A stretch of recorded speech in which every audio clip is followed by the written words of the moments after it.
ГСП онлайн. Городские новости сейчас. Среда, 18:00.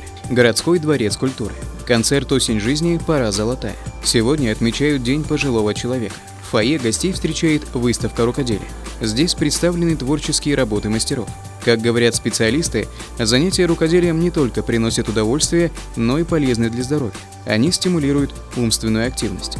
Например, вышивание крестиком тренирует память и зрение. Это направление на выставке представила член Совета ветеранов медицинских работников Наталья Низовцева.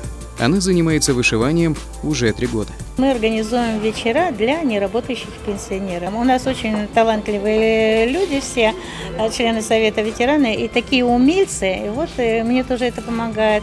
То, что есть, которые вышивают, рукоделием занимаются, там всякие подделки делают. Очень-очень интересно. Мы тоже иногда, бывает, представляем. Делаем свои выставки. На сцене ГДК выступают творческие коллективы города. Один из самых ярких номеров вечера – совместное выступление хора ветеранов и детской шоу-группы «Фасольки», которая наглядно показала связь поколений.